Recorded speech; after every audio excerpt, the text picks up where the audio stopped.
Now let's go to Washington, D.C. Sonny Young has been standing by. Sonny has got so much to talk about. Sonny is ready. Let's go to Washington now and get views from Sonny. Sonny Young, good to have you on Sports Tonight. Good evening from Washington, Austin. It's always a delight to be on the award-winning channels, television, and Sports Tonight. Awesome, Sonny. Sonny, let's get quickly into the conversation. The Nigeria Basketball Federation, they've just appointed Golden State Warriors assistant coach Mike Brown to lead the D Tigers. Sonny, now this is it. We had a coach, Alex Nwora. That one was appointed in 2017.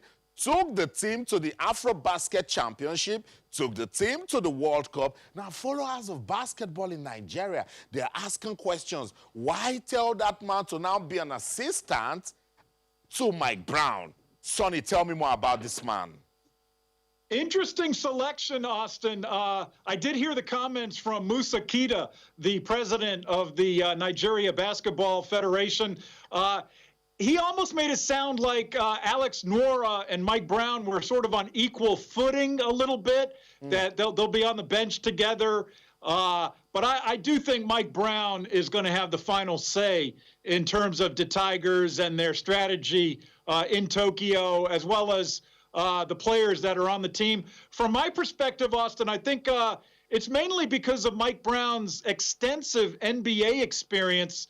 He's been in that league in some capacity for over 20 years, and he's done quite well as an assistant coach. He's won 3 NBA titles as an assistant coach. If we go back to 2003, he was on Greg Popovich's staff, and recently he's won 2 NBA titles as an assistant coach under Steve Kerr, which is interesting, Austin, because Kerr is also going to be involved in the Olympics. He'll be on more than likely Team USA's coaching staff under Coach Greg Popovich. And I think Mike Brown does know a lot of the Nigerian players who play here in the United States. So I think it's going to benefit the Tigers in Tokyo. I'm sure some followers of basketball in Nigeria, they are now convinced about that move because what you've just said is experience. We actually count for something. Sonny, let's get into the NBA now. The Toronto Raptors, they're beginning to let us know why they are the defending champions.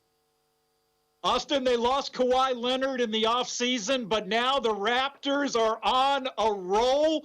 They've won a club record 12 consecutive games, so they're right near the top of the Eastern Conference standings as we go into the All-Star break. Next weekend will be the All-Star game, February 16th. But quick shout-out, Austin, for Serge Ibaka, rugged forward from Congo-Brazzaville. He had a season-high 30 points last night, including a big three-point shot that helped lift the Raptors over the Indiana Pacers by just 1 point. They beat them 119-118. Kyle Lowry had 32 points for the Raptors. So I think the Raptors' experience is really going to pay off once the playoffs come around, Austin. They've got a Pascal Siakam from Cameroon.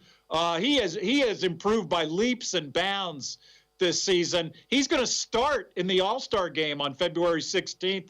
So the Raptors, a lot of people might have counted them out this season, Austin, after losing Kawhi Leonard, but they're showing that they can really do some damage in the playoffs. That's right. I love it so much. And the fact that an African right there, Congolese forward, Serge Ibaka, also made an impression, Sonny. I think Ibaka has really proven himself over the years. He's been in the league quite a while, and he is a very strong player for the Raptors. And I think he's one of their key veteran leaders on that Raptors team. Of course, we got to give another shout out for Masai Ujiri, Austin, from Nigeria.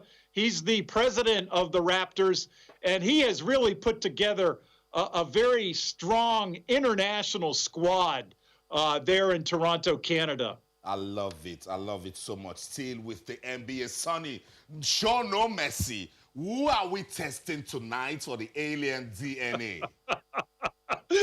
Well, I think tonight, Austin, we have to test a big Serbian center for the Denver Nuggets. He goes by the name of Nikola Jokic. I know we've mentioned that name on Sports Tonight before, Austin, but last night he had a historic game for the Nuggets. Wow. Check out these statistics, Austin. Tell me. 32 points, 21 rebounds, 10 assists as the Nuggets beat the Utah Jazz 98-95. He's only the 10th player in NBA history to reach that 30-20-10 triple-double. I mean, that's doing it all. Scoring, rebounding, passing. Just a great game by Nikola Jokic. I don't think Serbia has qualified yet for Tokyo 2020, but I think there's a good chance we will see him competing for Serbia at the Olympics, Austin. I know, Sonny. I'm so testing Jokic tonight. I'm not showing myself because if I don't test him tonight, Russell Westbrook will pop up next week with something I won't be able to resist. So we're going to test him for the alien DNA. Sonny, let's talk about the Super Bowl now. Fans of the Kansas City Chiefs, they are celebrating. What an historic first win for their team, Sonny. Yeah, big celebrations in Kansas City, Missouri this week, Austin. But on Wednesday was the big victory parade in downtown Kansas City. Thousands of Chiefs fans turned out for that victory gala. And I got to give a shout out for the star quarterback for the Chiefs, Patrick Mahomes. He was named Most Valuable Player of the Super Bowl. He got a lot of cheers from the crowd in Kansas City, as well as the head coach, Andy Reid, who's been in the league a long time, but this was his first Super Bowl title. And just from a historic perspective, Austin, the fact that their last Super Bowl title was 50 years ago, I think, many of those Chiefs fans hadn't even been born 50 years ago. So it was quite a celebration in Kansas City. And I think looking ahead to next year in the National Football League, I think the Chiefs really have to be considered the favorite, Austin, to maybe win again. Mahomes is only 24, just a dynamic quarterback, so exciting to watch. And we talk about the development of young players on Sports Tonight a lot, Austin, and, the power of sports. Right. I should point out that Mahomes, his father was a Major League Baseball pitcher way back when. And so I think I know where his son got his throwing arm from, Austin. Beautiful. I love that story. And the best part about winning, Sonny, is giving the fans an opportunity to also celebrate and have bragging rights. So seeing those pictures, I really love it. Sonny, let's talk about the 2020 Australian Open. And by the way, the bushfires, they actually stopped when we needed them to stop. And so we got a good competition. But what a competition it was for Sofia Kenin, Sonny. Yeah, I know. I heard you mention her at the top of the show, Austin. I knew very little about her before the Australian Open, and I certainly did not have her among my favorites to win the trophy. But what a run she had. She beat another young American star, Coco Gauff. I think that was in the quarterfinals. And then she beat Ash Barty. Ash Barty, of course, is currently ranked #1. She had the crowd on her side in Melbourne, Ash Barty, but Kenin showed her fighting spirit. She beat Barty, and then she beat the Spaniard, Garbiñe Muguruza, in the final. And I think Kenin really gained a lot of confidence in Melbourne, Austin. And I think, I would not rule her out maybe winning another major this season. She's really got some mental strength when she's out there on the court. Sonny, you've described this as a fantastic experience for young Sofia Kenin.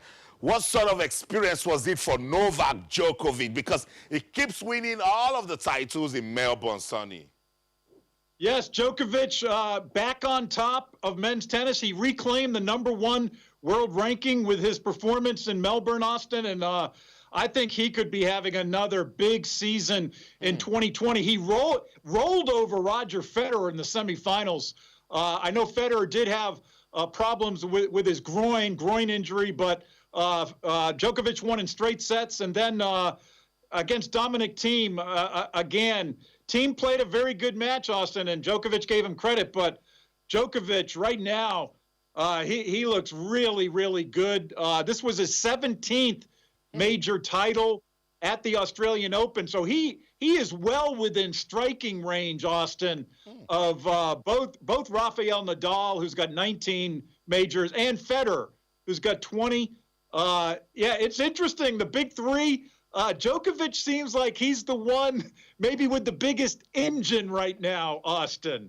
So it'll as we head to, we're going to go to the French Open next. That's where Nadal basically owns clay. He's called the king of clay. But, it'll be interesting to see how Djokovic does in Paris at the next major. And he has also showed us in one of the Grand Slams that he can actually play at the French Open against Nadal. But just give a shout out to Dominic Thiem, Sonny. Did he put up a good fight?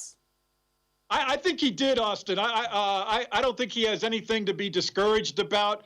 And Dominic Thiem, he's on the verge. He's been in a Grand Slam final before this. He's on the verge of maybe breaking through that big three at some point. I think he's currently ranked number 4 in the world. So he's on the doorstep, Austin. So watch out for him later this year. I think he did put up a good fight. Shout out to Dominic Thiem also. Sonny, I love that line you used, that Novak Djokovic is within striking range to take off Nadal and Roger Federer. Should he win the French Open, Sonny, I will test him. I will test Novak Djokovic. Thank you so much, Sonny Young, for your time on the show. It's always a delight to have you on Sports Tonight. Thank you, Austin, and a very good evening to all your many viewers.